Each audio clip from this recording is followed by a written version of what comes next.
Gaano nga ba kalakas ang White God second stage ni Black Goku? Sa lakas niya, kahit 1,000 mandirigma wala siyang pakialam.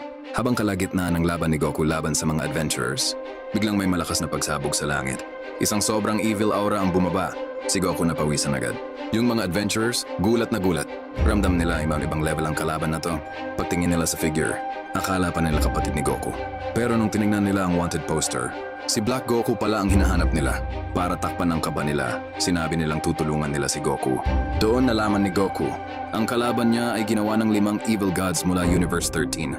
Ang goal? Sakupin ang buong galaxy. At plano nilang hulihin si Goku para i-fuse siya gamit ang Potara. Pero syempre, hindi papayag si Goku, kaya nag-power up siya. Super Saiyan Blue agad. Pero hindi pa doon natapos. Lumakas pa aura niya, may kasamang lightning. Parang nag-level up pa ulit. Lumabas ang bagong form. Parang Ultra Instinct type evolution. Nakakakilabot ang aura niya. Kaya si Goku hindi na nag-hold back, ginamit niya ang Kaioken X20. Simula na ng tunay na laban. Sa simula parang kaya niya. Madali niyang na-counter ang attacks. Yung iba tinapon lang parang walang bigat. Pero biglang bumawi ang kalaban. Tinamaan si Goku sa tiyan at pinalipad palayo. Yung dating malalakas na suntok ni Goku, wala nang epekto kay Black Goku. Parang wala lang. Pinalibag pa siya sa bato. Kahit sabay-sabay silang umatake, wala pa ring lamang.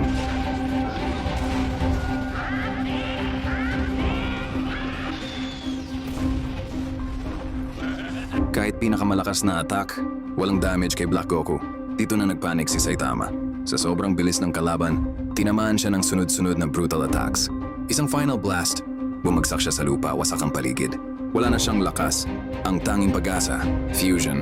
Pero walang malay ang kasama niya, kaya napilitan siyang humingi ng tulong kay Kyo. Pero bago pa man, nag-activate si Saitama ng Berserker Mode.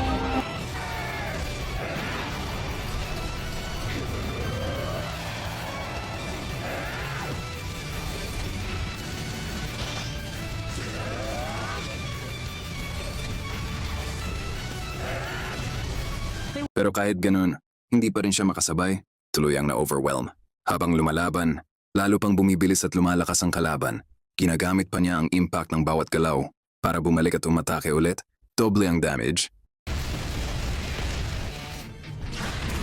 Kahit si Black Goku, napilitan aminin na malakas ang kalaban. Pero hindi siya nagpahuli.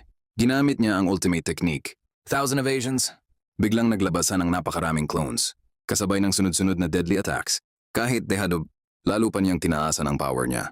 Ang pressure, ramdam sa buong battlefield. Sa gitna ng laban, nag-break ulit siya ng limits.